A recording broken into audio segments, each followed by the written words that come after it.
been like a war zone, a medical war zone. In a normal time, a gown is disposable after the patient encounter, a single patient encounter. Everything is, the gloves, the gown, and the mask. But we are making gowns last an entire day. It has been difficult. We are working just excessive number of hours. There are moments where you feel this, a tidal wave is coming. We're trying to keep our head above water without drowning. That's what some doctors on the front line in the fight against COVID-19 say they're facing in the U.S. Now, the country with the most confirmed COVID-19 cases in the world. Still, Donald Trump is seemingly sticking with his goal to reopen the U.S. by Easter. We have to get back to work. Our people want to work. They want to go back. They have to go back. And we're going to be talking about dates. Trump saying Thursday his administration is preparing new coronavirus guidelines that would characterize different counties as high to low risk as part of a plan to get some regions back to work to reignite the U.S. economy.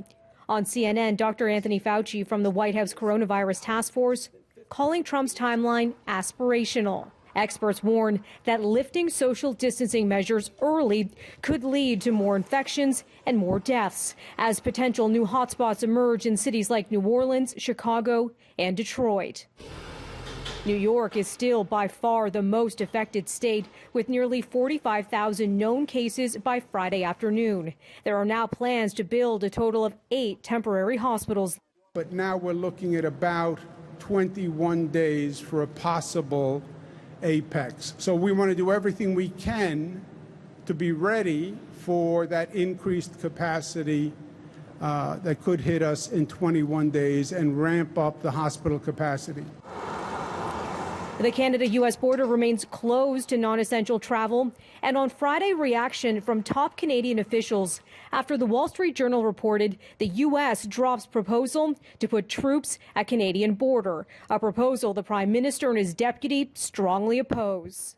We have expressed to the United States that it would be a mistake to position troops near the Canadian border, and we certainly hope that they're not going to go through with that.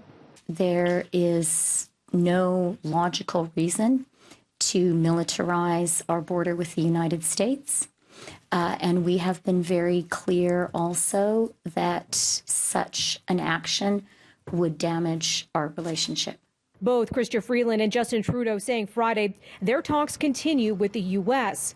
The White House proposal was reportedly aimed at preventing irregular border crossers traveling from Canada into the U.S., even though far more people cross the opposite way. When asked about the plan Thursday, Trump suggesting it was in part to be fair with Mexico. Well, we have very strong deployments on the southern border, as you know, with Mexico, and we had some troops up in Canada, but I'll find out about that. I guess it's equal justice to a certain extent, but in Canada we do have troops along the border. Trump sharing no further explanation on such troops. For City News, I'm Melissa Duggan.